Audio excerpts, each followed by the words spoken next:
Anagnórisis. Revista de Investigación Teatral, en 16, diciembre de 2017 PA con acento agudo GES.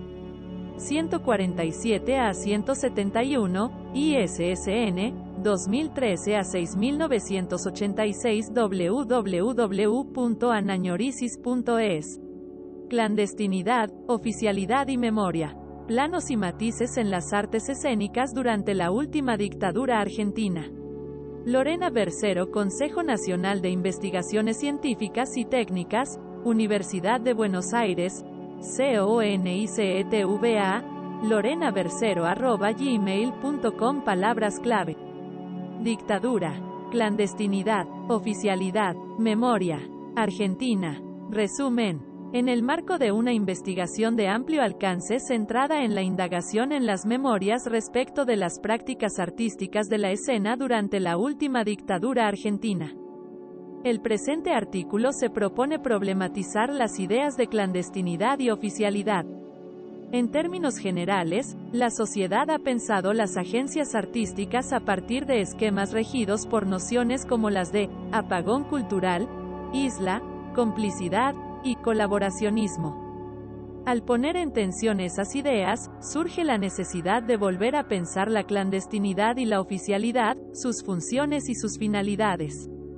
Es decir, es a partir de pensar las agencias artísticas en zonas grises, de encontrar matices y aceptar las contradicciones, que se vuelve sobre interrogantes tales como: ¿qué entendemos por prácticas escénicas clandestinas, de resistencia o del régimen? ¿Cuál fue su alcance y cuáles los sistemas de pertenencia y circulación puestos en juego? El artículo se organiza en dos secciones, la primera vinculada al eje de la clandestinidad, la invisibilidad o el camuflaje como formas de resistencia teatral. A partir del estudio de algunas experiencias desarrollados en espacios privados y otras en el espacio público.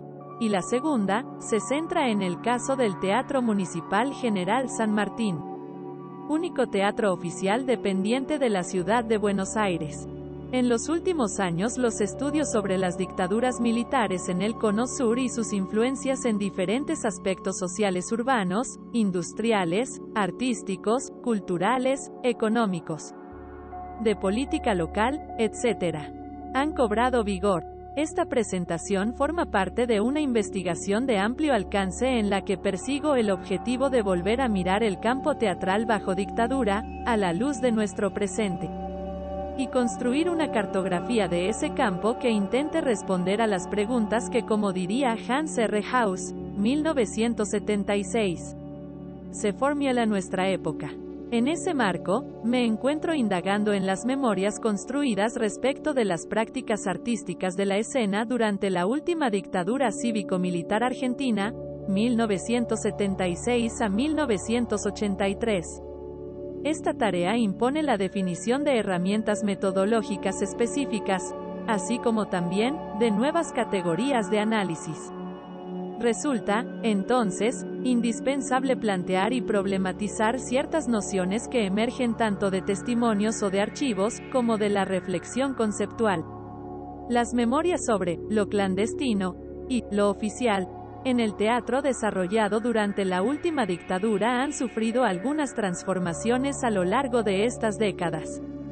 Sin embargo, en términos generales, a lo largo de los años la sociedad ha pensado las agencias artísticas a partir de nociones como las de apagón cultural, isla, complicidad y colaboracionismo, y es a partir de esa configuración del mundo que delineamos lo clandestino, lo oficial, con sus espacios de pertenencia y sus públicos.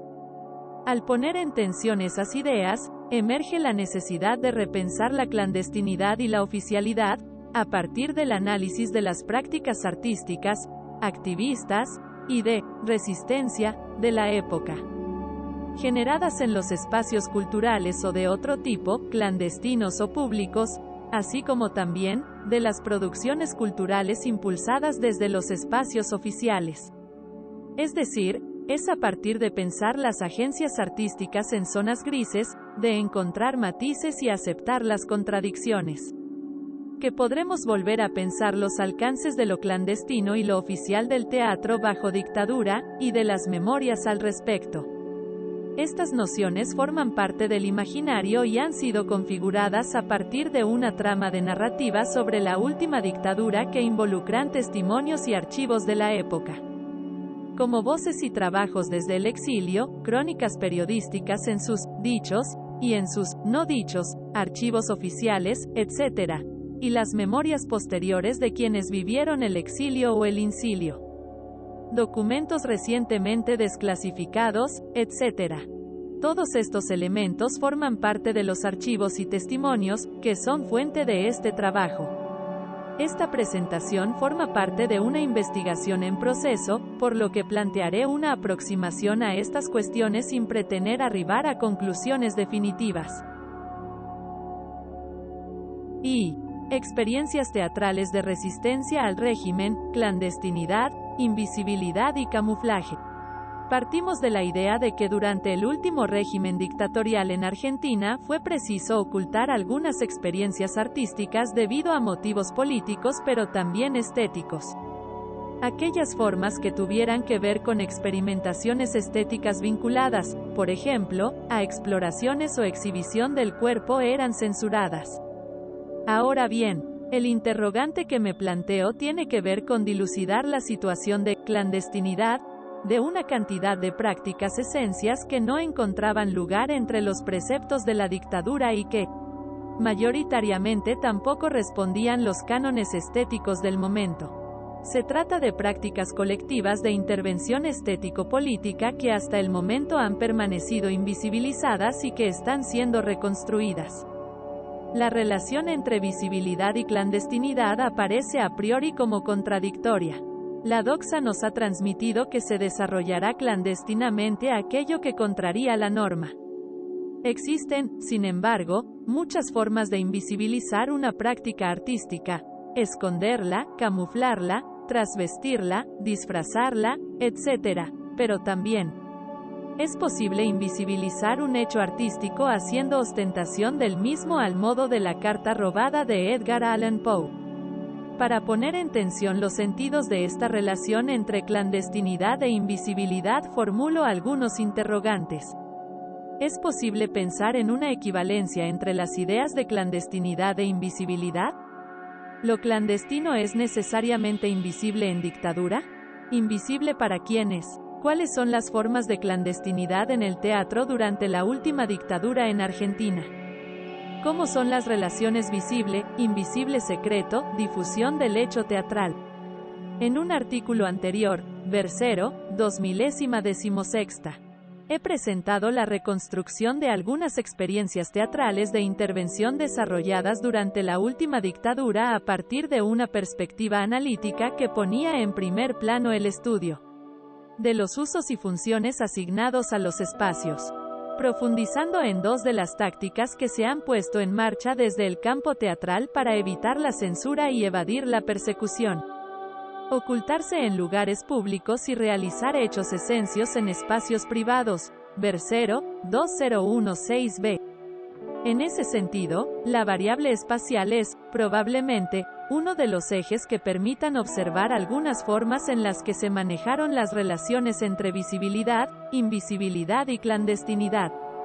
A continuación, me permito transcribir las descripciones de algunos de los hechos escénicos allí reconstruidos con la finalidad de pensar no tanto ya sus relaciones con el espacio, sino las mencionadas figuras del camuflaje, el secreto y otros modos de invisibilización.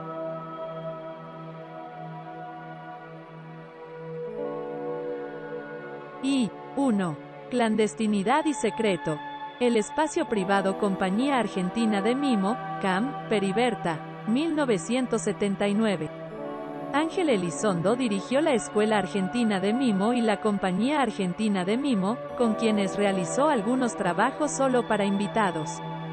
En los últimos años de la década del 70, la Compañía Argentina de Mimo estaba integrada por Gabriel Cheme Buendía, Omar Viola, Verónica Ginás, Oki Pinti, Georgina Martignoni, entre otros. En esa época, la escuela llegó a tener 260 alumnos. En 1978 el grupo había sufrido la censura de su obra La leyenda del Kakui debido al uso del desnudo.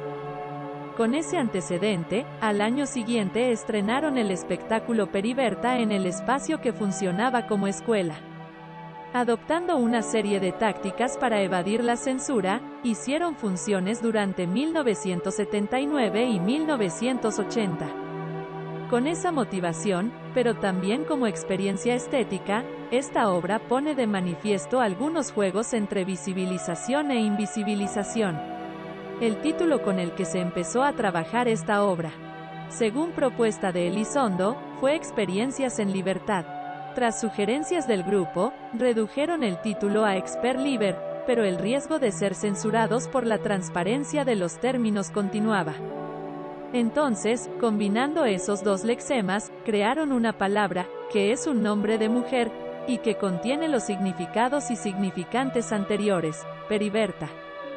Periverta se hacía en la casa donde funcionaba la escuela, ubicada en el barrio de Once, sobre la calle Paso. Era una casa, chorizo, con 3 pisos y 2 escaleras. Se habían tirado abajo algunas paredes para hacer los estudios y las salas de ensayo de la compañía. El público llegaba por invitación y por seguridad. No se hacía ningún anuncio sobre cuándo iba a haber función. En cada función ingresaban 15 o 20 espectadores. Los invitados tenían que estar a cierta hora en la puerta de la escuela y se los hacía entrar al pasillo.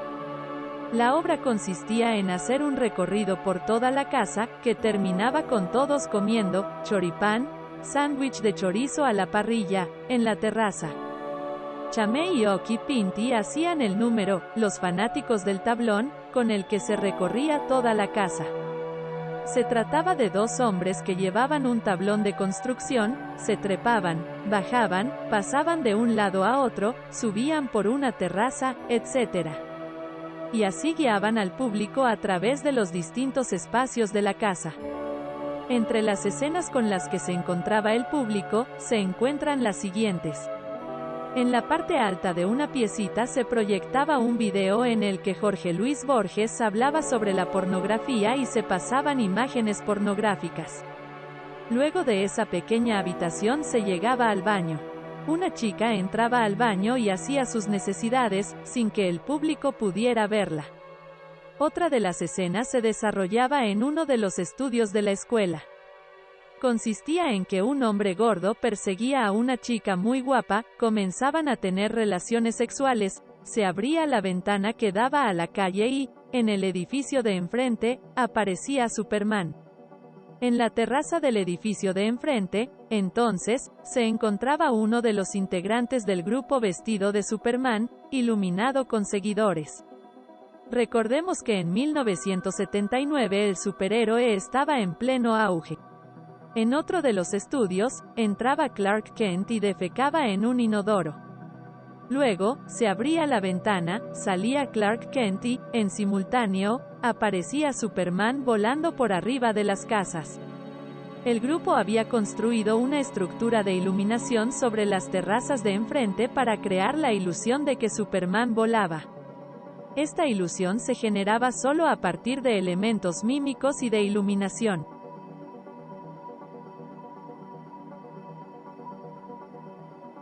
El espacio cerrado y la complicidad de los conocidos otorga seguridad a la experiencia, pero esa misma sensación es quebrada al abrir las cortinas y entrar en relación con el afuera. La protección se diluye con la apertura de la ventana y, más aún, con la construcción de un espacio escénico que cruza la calle y se continúa en la manzana de enfrente. Con esta experiencia, el espacio privado de la casa se transforma.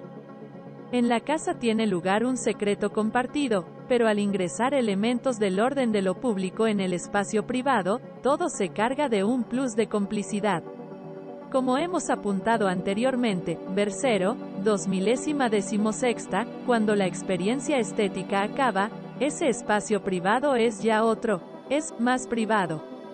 Los límites entre los espacios público y privado, a su vez, se difuminan. Con escenas como la de Superman, la calle pasa a formar parte del mundo de lo privado. desde adentro, desde la seguridad de la casa, se mira y se proyecta hacia afuera, donde aparece un superhéroe protector.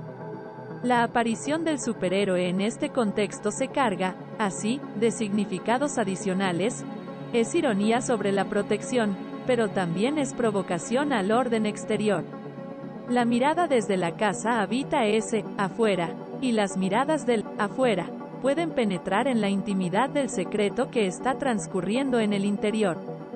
El espacio de la casa se ha transformado, se ha expuesto, se ha vuelto poroso, potenciando el secreto.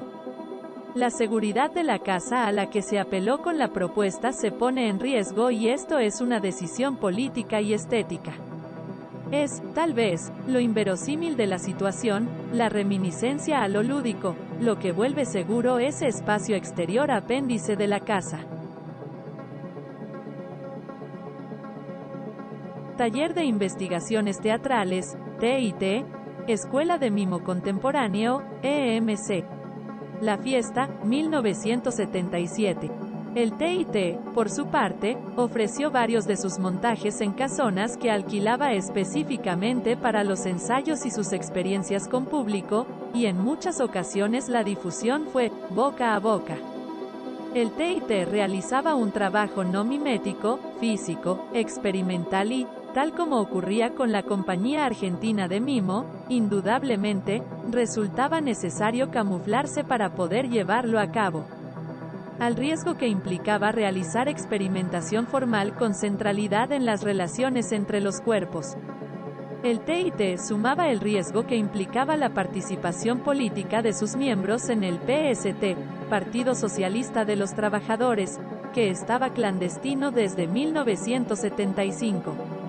A pesar de la corta experiencia política de los miembros del colectivo, debido a su juventud, ciertos modos del hacer militante se trasladaban al quehacer artístico. Entre ellos, tácticas de ocultamiento, camuflaje o disfraz. El TIT tenía una política de apertura a partir de la cual podían incorporarse nuevos integrantes constantemente y estos no necesariamente tenían que tener formación teatral previa ni ser miembros del partido. De hecho, el espacio colectivo funcionaba como modo de atraer gente a ambas filas, a la partidaria y a la artística. Tal es así, que este grupo llegó a tener entre 70 y 100 integrantes de manera permanente y otro tanto cuya participación era esporádica. Para lograr reunir a toda esa gente bajo una situación de estado de sitio, el trabajo en espacios privados a puerta cerrada resultaba una táctica eficaz. Los hechos teatrales del TIT, además, se desarrollaban solo una vez, en el mejor de los casos. Lo que reforzaba la necesidad de que los canales de la información fueran precisos y al mismo tiempo evitaba la censura. La información circulaba entre un grupo de conocedores, que volvían o no para el montaje siguiente, pero que pertenecían a un sector social restringido, eran jóvenes. Con voluntad de vivir nuevas experiencias, de arriesgarse a crear espacios ocultos de libertad.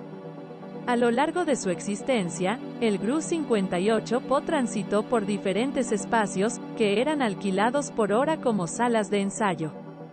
Entre 1978 y 1981 alquilaron 3 casonas, ubicadas respectivamente en Avenida de los Incas y Forest, Córdoba 2018 y San Juan 2851. La fiesta fue la obra paradigmática que realizaron el TIT y la Escuela de Mimo Contemporáneo, EMC, teatro participativo que coordinaba Alberto Saba desde 1971.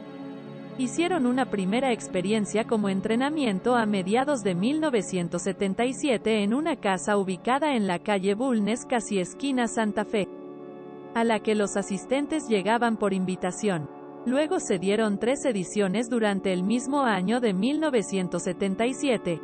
En octubre, en el V Festival y Congreso Latinoamericano de Mimo, en Rosario. En el primer Festival Internacional de Mimo, en Brunoi, Francia. Y en la ciudad de Buenos Aires en el marco de un festival de teatro experimental que el grupo de Saba organizó junto con el TIT en la casona que este grupo alquilaba en la Avenida Córdoba 2081.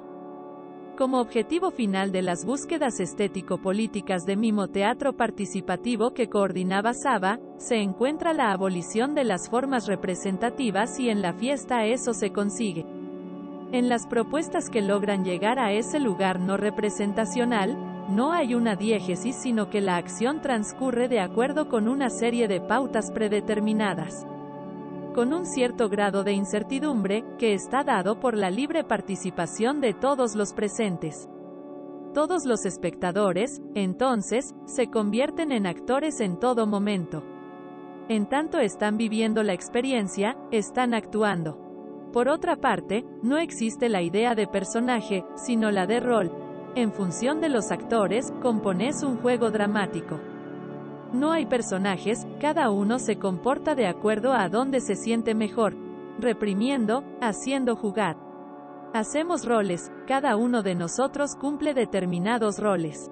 Cada integrante del grupo tiene pautas que cumplir, que funcionan como un guión, como una partitura sobre la que se improvisa de acuerdo al devenir de las intervenciones de cualquiera de los presentes. En el caso del entrenamiento, los participantes fueron invitados a una clase abierta de mimo teatro participativo. Tanto en Rosario como en Brunoi, la fiesta se planeó como última actividad de cada uno de los festivales y como un agasajo a los participantes y al público. Aunque ambos desarrollos fueron muy distintos. Como consigna en todos los casos, los invitados a la fiesta tenían que llevar algo para comer y para beber. Los organizadores guardaban la comida y la distribuían durante la fiesta, pero lo hacían de manera diferenciada. En cada una de las ediciones el desarrollo del acontecimiento fue distinto, pero en términos conceptuales. La experiencia tenía que ver con generar una división entre los invitados que remedara la división de clases sociales y, así, provocar reacciones.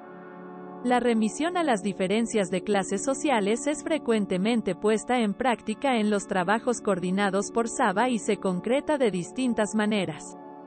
Aquí, el objetivo final consistía en que la gente, por la mala distribución de la comida, de la riqueza, tomara la fiesta, el poder, Saba, 2006 en 104.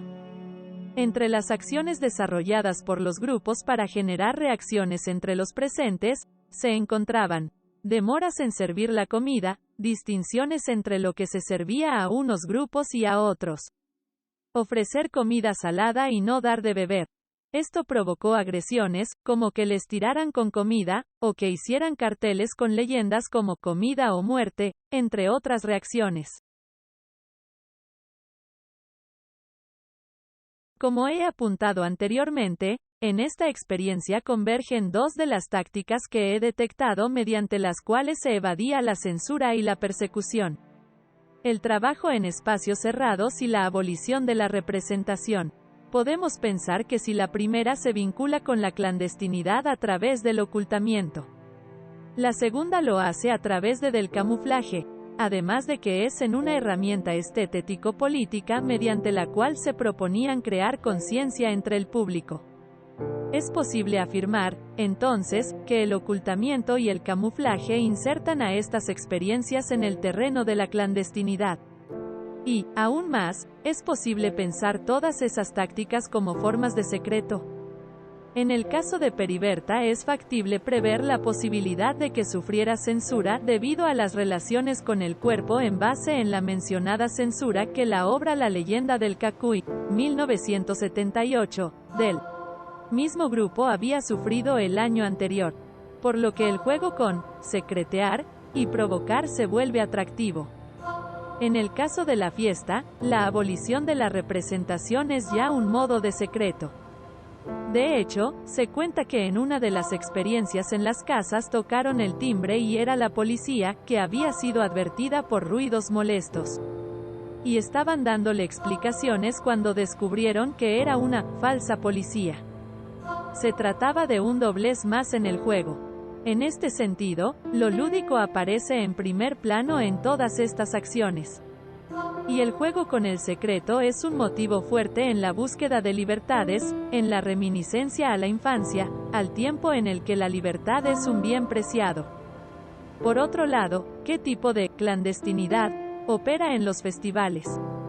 Estos parecen ser espacios en los que cierto tipo de censura opera en un nivel de programación, pero una vez programado el espectáculo, no hay operaciones de censura explícita.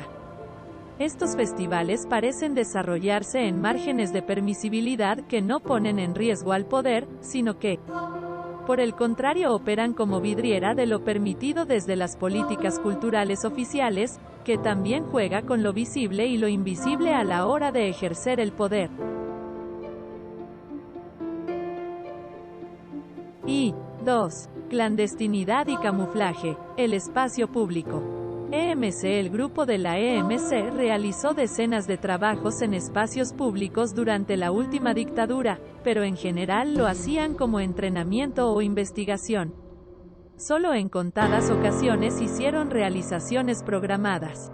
Estas intervenciones no fueron registradas, entonces, no solo por seguridad sino porque no se trató de montajes con público, y mucho menos de espectáculos, sino de momentos de exploración. Trabajaron en medios de transporte, subtes, ómnibus y trenes, en estaciones de tren, sobre todo, Once y Retiro, y realizaron un trabajo en el Aeroparque Jorge Newbery.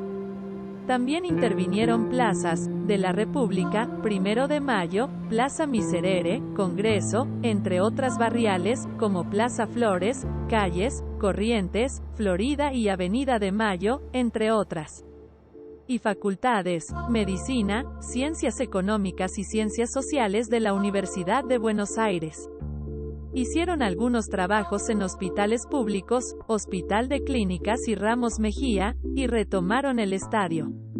Un trabajo de intervención realizado en 1975 en la cancha del Club Argentinos Juniors que en 1977 fue presentado en el primer Festival Internacional de Mimo de Brunoi, Francia. Saba, 2006, describe intervenciones en espacios públicos realizadas por la EMC durante la última dictadura en librerías de la calle Corrientes, 47 a 48. En el ex mercado de Abasto, la Hoy Shopping Abasto, 52 a 55. En bares de la ciudad de Buenos Aires, 143 a 146, y también describe una intervención realizada como festejo del 17 de octubre en 3 bares frecuentados por sujetos de 3 clases sociales distintas, uno de los cuales tuvo prolongación en la calle, 145 a 146. Todos estos trabajos se realizaron en diferentes épocas y con un grupo integrado por distintos miembros. EMC, Subte. Entre las intervenciones en medios de transporte, se encuentra una que realizaban en subterráneos, Saba, 2006 en 147-151. Luego de un análisis de los distintos espacios de transporte público, concluyeron que en el subterráneo era en el que se daba una mayor incomunicación. Realizaron, entonces, estas experiencias con el objetivo de transformar ese tipo de vínculo en comunicación y participación de los pasajeros.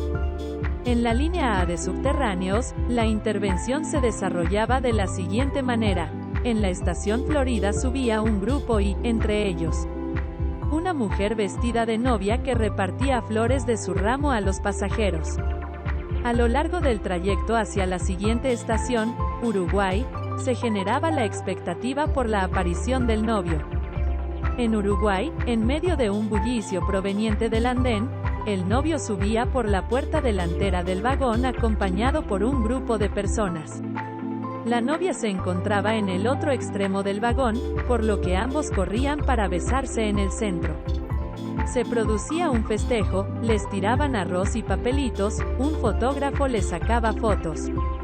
Al grito de "que bailen los novios", unos miembros del grupo comenzaban a tocar la guitarra, un acordeón a piano y panderetas. Los novios bailaban y sacaban a bailar a los pasajeros. Se repartían bombones, flores y caramelos.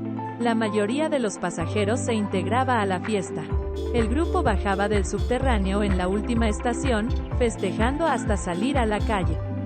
El encuentro, la alegría y la fiesta lograban quebrar el miedo y la desconfianza generados por la dictadura.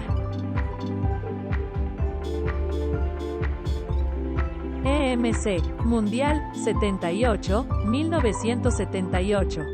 Durante el Mundial de Fútbol de 1978, la EMC realizó una experiencia en la calle. Se dividieron en dos grupos de trabajo. Uno de ellos, integrado por 8 personas, se dedicó a la preparación del trabajo durante el día anterior a la experiencia, mientras que el otro, integrado por 6 personas de primer año de la EMC y 3 de segundo año, se encargó de llevar adelante la experiencia propiamente dicha. 5 personas integraban ambos grupos. Alberto Saba e Ida Galer, coordinadora de talleres en la escuela, acompañaron al grupo durante el recorrido. La experiencia se desarrolló desde la esquina de Charcas y Agüero, y avanzaron a lo largo de la avenida Santa Fe hasta llegar a la 9 de julio. El día anterior armaron una serie de objetos que se utilizarían, muñecos estandartes de Clemente y de José María Muñoz de 1 metro de longitud confeccionados con poliéster, papelitos cortados como los que se tiran en la cancha, y una pelota de fútbol rellena de papel y telgopor, fabricada con el cuero de una pelota verdadera. Y el mismo día de la intervención establecieron el desarrollo del trabajo, que constaría de 3 momentos: movilización, comunicación con la gente y realización.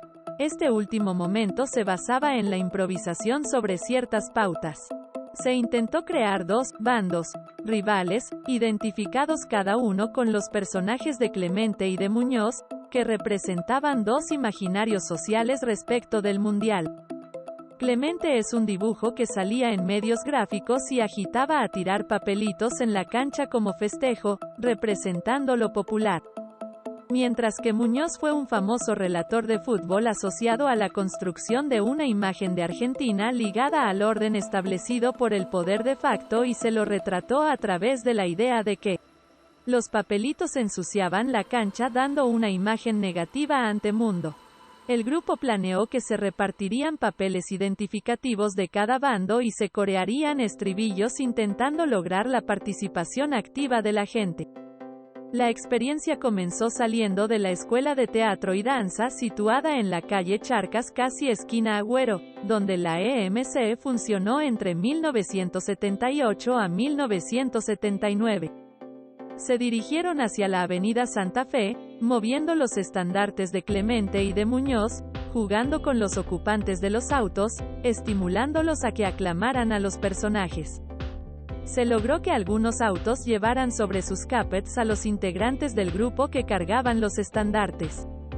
Luego entraron en un bar donde también concentraron la atención y consiguieron hacer un simulacro de enfrentamiento con policías. A continuación, con los papelitos, la gente participó aún más, tanto que la cantidad de papelitos que llevaron resultó escasa. La gente escuchaba los cánticos, pero no se sumaba a ellos, sino que promovía el grito de «Argentina! ¡Argentina!». Este grito tapó todos los cánticos, se volvió potente y fue proclamado al unívoco, por lo que se evaluó que la experiencia no logró crear la conciencia necesaria para salir de la proclama oficial. El grupo sintió que la experiencia tuvo un saldo negativo. Asumieron que un problema central fue que se dejaron llevar por las motivaciones de la gente sin lograr fundir con ella sus propuestas, y afirmaron que se sintieron inhibidos por la vigilancia. Luego de la experiencia, evaluaron que el resultado tuvo que ver con que no pudieron establecer previamente acuerdos firmes que generaran la cohesión necesaria para afrontar una experiencia de este tipo. TIT. A lo largo de su trayectoria, 1977 a 1982, el TIT indagó en la intervención del espacio público en diversas ocasiones. En el artículo antes mencionado, Versero, 2016, analizó el documento, 3 intervenciones y un mismo mensaje revolucionario, diciembre de 1981, en el que se plantean nuevos objetivos, entre los cuales se encuentra la realización de trabajos en la calle. Esta problemática es retomada en la investigación que desarrolló para su tesis doctoral Marta Coco, 2011, integrante del grupo TIT, Bar Los Pinos, 1978. La primera de las intervenciones callejeras que realizó el grupo fue en 1978 el bar Los Pinos, reducto de los intelectuales de izquierda, políticos y otros, que era objeto de frecuentes allanamientos y en el que ya había habido arrestos. El grupo se había quedado sin sala de ensayo y, por eso, decidió hacer en la calle la obra sobre la que estaban trabajando. Se trataba de una obra de Roberto Arlt en la que se proponía reflexionar en torno a la idea de que el desierto entra en la ciudad. Los actores estaban afuera del bar y adentro solo se encontraban el director, Beto, y Coco, quien iba llamando a los actores de a uno para darles instrucciones, que ellos seguían disciplinadamente. El juego se extendió a lo largo de 5 manzanas aproximadamente. Fue continúa Coco un ensayo-montaje que duró horas en el medio de la noche. Una especie de juego como del poli-ladrón, donde le jugábamos al gato y al ratón a la policía.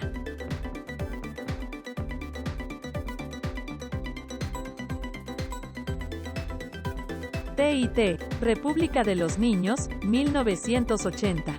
La segunda experiencia consistió en intervenir la República de los Niños de La Plata, se llevó a cabo en septiembre de 1978 y siguió una dinámica similar a la anterior. El objetivo era tomar el poder de la ciudad, de las instituciones y cambiar la historia del país. El hecho teatral consistió, entonces, en hacer una toma de la ciudad con la participación del público, que estaba integrado mayoritariamente por padres con sus hijos. La intervención fue coordinada por Beto y los integrantes del grupo se dividieron en 5 subgrupos encabezados por Pablo, Mauricio, Pablito, Ricardito y Ruth que se distribuyeron según relata Coco, a partir de los cuadernos de Carlos, Chulu, 1978 en lugares clave con la intención de provocar a los chicos que estaban jugando, para que estos a su vez, rompieran con el espacio. En un momento describe Coco se logró que la gente llevara algo invisible y se desplazara por el espacio como si cargara con una cadena pesada. Estas intervenciones serán concretadas a partir de códigos y reglas de improvisación previamente establecidas, así como también, de algunos textos. A partir de estas experiencias, es posible pensar en la ostentación del hecho teatral como modo de invisibilización. La mayoría de estas intervenciones en espacios públicos ponen en juego estrategias de encubrimiento de los verdaderos sentidos que porta la obra y que se espera sean interpretados por el público. Algunos recursos de estilo funcionan también como camuflaje. La metáfora o la metonimia permiten aludir por traslación omitiendo expresar de manera directa aquello a lo que se desea hacer referencia.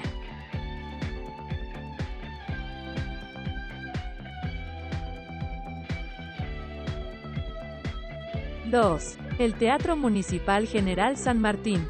Los problemas de la isla. Las narrativas sobre la dictadura nos han hecho llegar la idea de que el teatro oficial, especialmente el Teatro Municipal San Martín, cumplió el papel de isla, es decir, lugar de resguardo, refugio. La idea de que ciertos espacios culturales han funcionado como islas durante la dictadura se ha propagado en el imaginario, construyendo la imagen de que las instituciones culturales han sido opuestas al régimen, mientras que las prácticas culturales, cómplices, se darían en circuitos comerciales o comercial populares, como las comedias o el teatro de revistas de la calle Corrientes, o el cine, pasatista. Así, no solo el Teatro Municipal General San Martín, sino el Teatro Colón, el Museo Nacional de Bellas Artes o el Centro Cultural Recoleta han sido definidos a través de la metáfora de la isla, en numerosos testimonios. De acuerdo con esta metáfora, estos espacios protegieron a los artistas, y eso operaba en un doble sentido. Les daba trabajo y es a través de esa labor que se visibilizaba su actividad protegiéndolos de la persecución. La figura de Quive Staiff, director del Teatro San Martín durante la dictadura, aparece en primer plano. Steiff ya había dirigido este teatro en la dictadura anterior, entre el 29 de noviembre de 1971 y el 12 de junio de 1973, y retomaría la gestión en abril de 1976.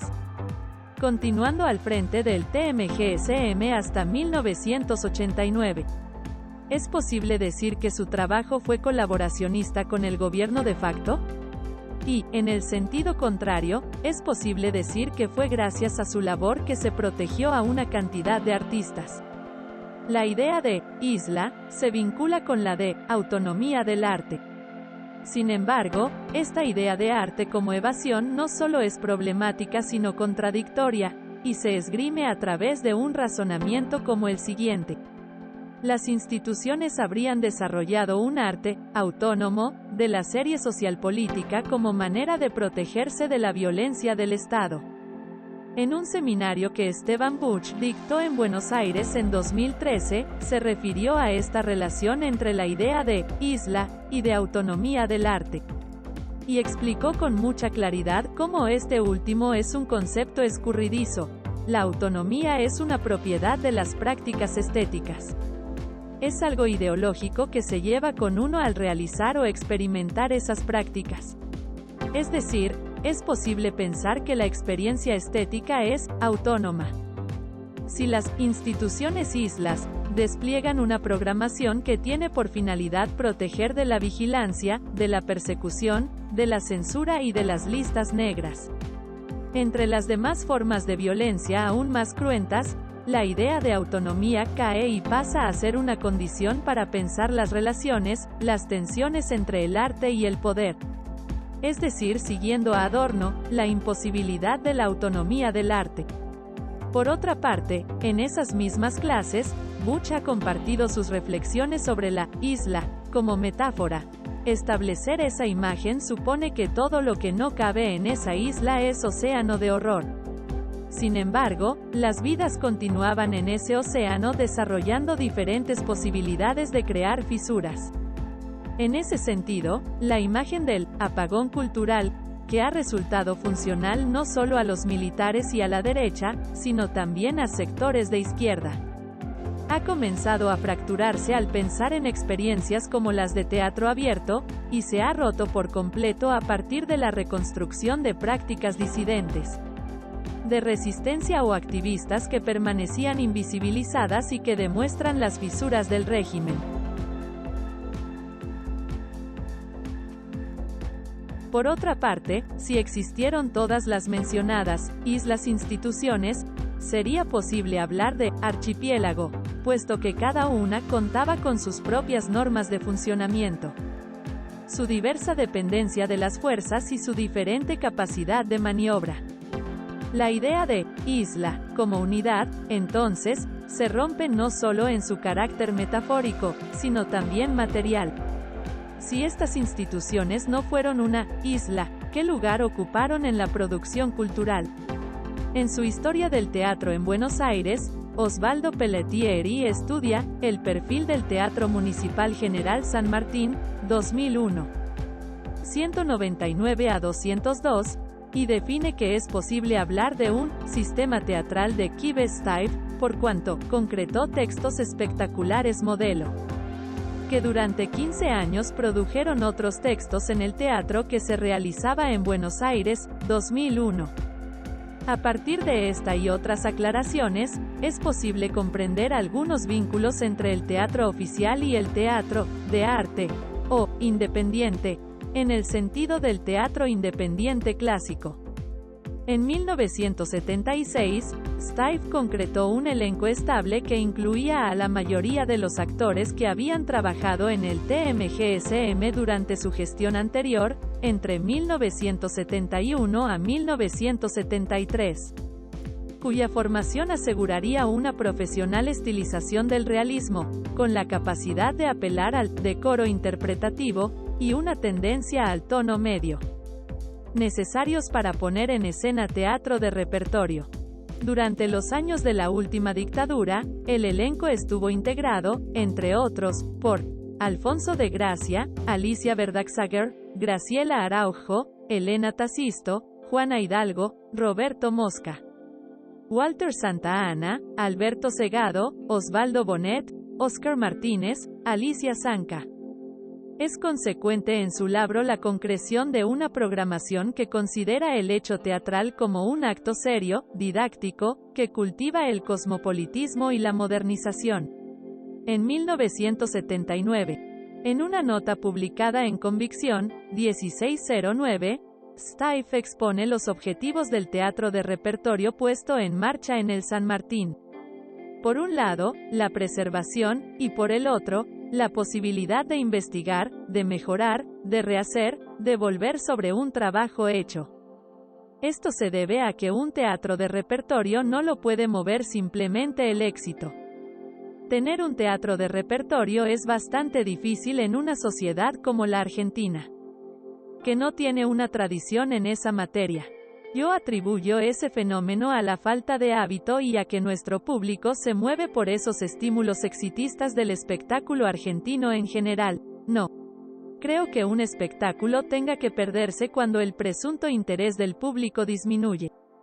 Y además, porque al Teatro San Martín le está reservada una misión mucho más vasta que trabajar para el espectador de Buenos Aires. El Teatro San Martín tiene que salir al interior, tiene que salir al exterior. En Martín Rodríguez Ana Laura Luznich, La recepción del teatro de arte, Pelletieri, 2001 en 212.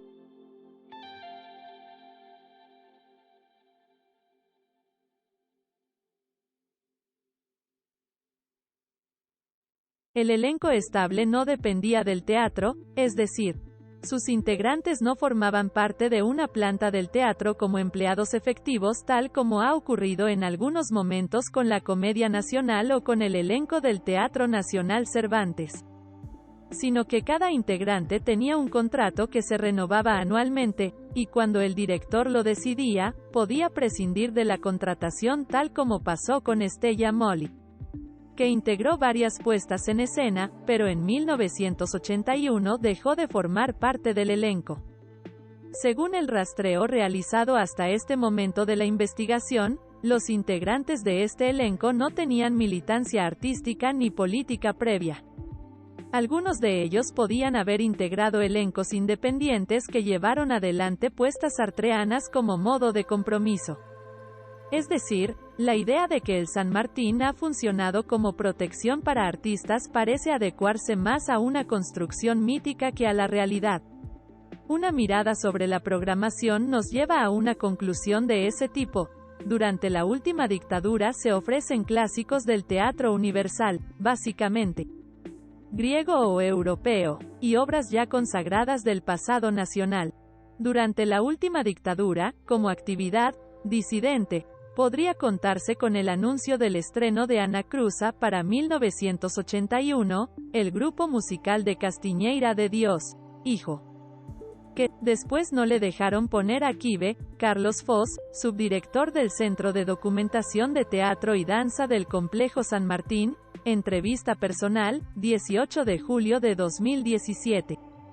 Staiff convocaba figuras para actuar o dirigir obras, independientemente de que integraran el elenco estable, tales como Ernesto Bianco, que actuó en Cyrano de Bergerac, con dirección de Osvaldo Bonet, 1977. Osvaldo Terranova, El enfermo imaginario. Alfredo Alcón, Jalmet, 1980. Alejandra Boero ha sido una de las artistas con un posicionamiento ideológico explícito que ha trabajado en el San Martín durante este periodo. Boero, quien ha sido una notable figura en el teatro independiente de los años anteriores y se relacionó con el Partido Comunista, participó asiduamente durante la gestión anterior de Staiff y fue convocada en varias oportunidades durante la última dictadura. En 1980 dirigió La casa de Bernarda Alba, de Federico García Lorca, que según Carlos Foz, es prácticamente lo más jugado que hace Staiff en esa etapa. Porque lo que hace Lorca es metaforizar poéticamente, pero es una dictadura. En 1980, Boero actúa en El pibe de oro.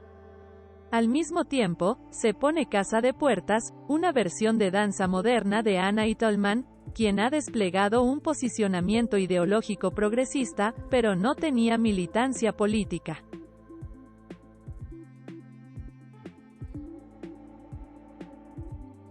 Clifford Odets era un autor comunista del que se puso una obra en 1979, pero parece más certero pensar que esta acción no perseguía objetivos destituyentes del statu quo, sino que con ello se pretendía apelar a un público bien pensante, culto, a una izquierda liberal, que a lo largo de la historia del siglo XX se ha encontrado en encrucijadas entre su antiperonismo y su antiderechismo, y que por lo mismo, no sería un problema para la estabilidad del régimen. En Argentina, el antiperonismo nuclea posiciones de extrema derecha y de extrema izquierda que son capaces de asociarse solamente con motivo de esa oposición. Durante la dictadura funcionó en el Teatro San Martín una subsecretaría de Cultura. Ricardo Freixá, un hombre vinculado a la Iglesia y a la Fuerza Aérea, fue subsecretario de Cultura durante la primera gestión de Steiff, en años de la dictadura de Lanús, y regresó con la misma función en esta etapa. Según Foss, era la persona que sostenía a Steiff. Funcionó como un paraguas para él, más allá de otros contactos que Kibe tenía en otros lugares importantes de poder. Entrevista citada. Steiff tenía contactos con la comunidad judía, con sectores de la Daya, aunque no tenemos archivos documentales que lo prueben fehacientemente. Entrevista citada.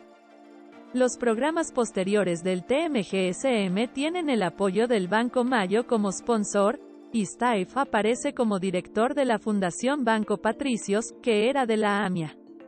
Si bien pertenecía al otro sector del judaísmo, con los años las posiciones entre ambos sectores se fueron acercando y según Foss Steiff tenía contactos con ambos sectores. Además, su experiencia previa como crítico le había dado contactos en el ámbito periodístico, por lo que no le costó tener amplia repercusión en la prensa. Apenas comenzada su gestión, con el correr de los años, el diario Clarín, periódico de mayor tirada en el país, con un controvertido accionar durante los años de la dictadura, será difusor del teatro municipal. Aparentemente, Freixá tenía reuniones con padres de familia y representantes de la Iglesia Católica en su oficina, ubicada en el TMGSM, que evaluaban qué era bueno para la moral y las buenas costumbres de la sociedad. Omar Viola, en Lucena y Loughborough, 2016 en 107. Aparentemente, así operaba la censura previa y la autocensura en el medio teatral oficial. Sin dudas, Steiff ha sido quien logró una estética a partir de la cual es posible definir al teatro municipal y esto se ha llevado a cabo a través de obras de calidad. Él fue quien organizó el TMGSM, dio vigor a su revista, a su fotogalería, a la creación de la Sala Cuní y Cabanellas, a la del Hall Carlos Morel, y los elencos de danza, títeres y actores, tal como se ha historizado. Ahora bien, esta tendencia modernizante, culturizante y universalizante, ya tradicional del teatro oficial, establece un diálogo que por momentos parece de sordos con la realidad circundante, tal como ocurría en los años previos. El mismo Steiff fue quien en su anuncio de la programación del TMGSM para 1981, expresó la falta de autores nacionales, lo que fue uno de los dos motivos que los hacedores de teatro abierto mencionan como disparadores del ciclo. El capítulo de la historia del TMGSM durante la última dictadura está aún por escribirse. No pretendemos saldar aquí las contradicciones y confluencias inherentes a un sistema teatral, pero sí dejar planteada la existencia de zonas grises, de múltiples planos moviéndose al mismo tiempo y tejiendo redes de significaciones en varios sentidos.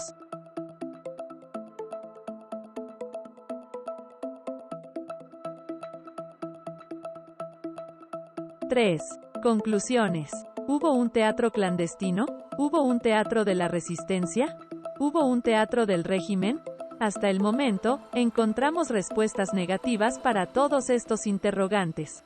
sí existieron experiencias subterráneas, colectivos que desarrollaron experiencias aisladas, muchas veces de una única realización, con diferente grado de disidencia o resistencia ante el poder dictatorial, y con una capacidad de organización micropolítica. Es decir, no es posible pensar en la existencia de un tejido articulado de prácticas teatrales disidentes o activistas, que desarrollarán sistemáticamente trabajos de contrainformación, agitación o concientización social, sino que estos grupos funcionaban a un nivel epidérmico de supervivencia, con objetivos de alcance microscópicos, forjar espacios de libertad, crear conciencia en un público reducido a partir de una experiencia artística concreta que no se repetiría, mantener los lazos entre la comunidad de allegados. La noción de resistencia, que domina nuestro imaginario, proviene de la resistencia francesa a la ocupación nazi y al gobierno colaboracionista de Vichy durante la Segunda Guerra Mundial, con su atribución de valores morales y de condiciones para la construcción de figuras heroicas. En Argentina, la resistencia peronista remite historiográficamente a los 17 años de proscripción del peronismo que se extendieron entre 1955 y 1973, cuando Juan Domingo Perón regresó de su exilio en España. Sin embargo, y en consonancia con otra serie de operaciones discursivas desarrolladas por el peronismo, Sigal Verón, 2008. Se opera una traslación por metonimia de esa experiencia histórica y la resistencia peronista es la experiencia de lucha por antonomasia. Por otra parte, representación de la figura del militante ocupó el lugar de la resistencia durante largos años el imaginario social.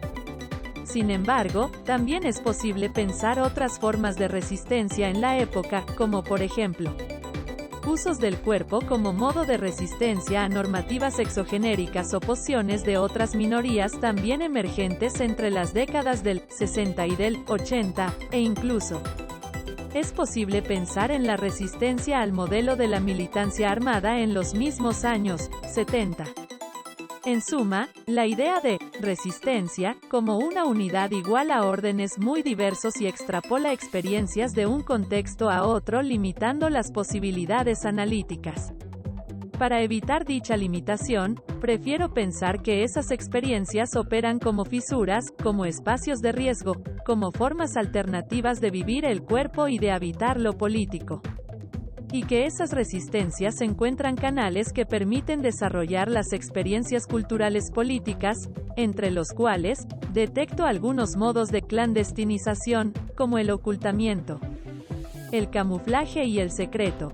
De la misma manera, es difícil pensar en la existencia de una política teatral unívoca ya sea a lo largo de los años que duró la dictadura, ya sea en todo el territorio. A nivel municipal en la ciudad de Buenos Aires, las políticas culturales no demuestran una planificación orgánica, sino que parecen responder a un modelo de agencia cultural que cumple con las expectativas para la conformación de una ciudadanía ilustrada, no comprometida políticamente, pero con conciencia de ciertos órdenes sociales, para lo cual la figura de Quive Stief al frente del TMGSM resultaba ideal. La capacidad de maniobra entre sectores de la derecha católica, militar, el judaísmo y el PC, además de la prensa, acercan la gestión al polo del poder. Al mismo tiempo, el TMGSM debía vincularse con sectores activos del medio teatral, los gremios de actores, Asociación Argentina de Actores, y de Escritores, Argentores, que también se movían en zonas grises, y que también despliegan acciones en esta historia que está por construirse.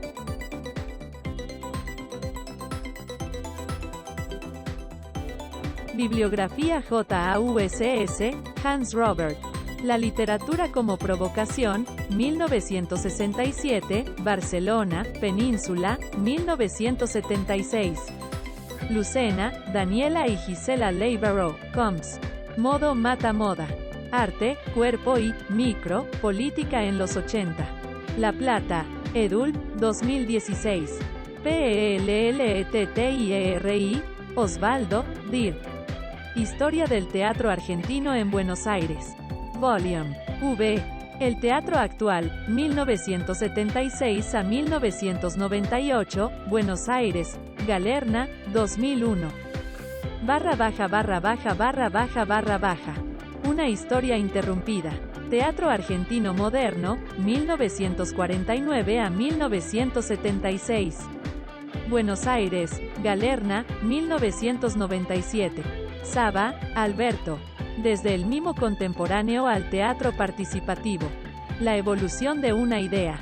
Buenos Aires. Ediciones Madres de Plaza de Mayo, 2006. Sigal, Silvia y Eliseo Verón. Perón o muerte.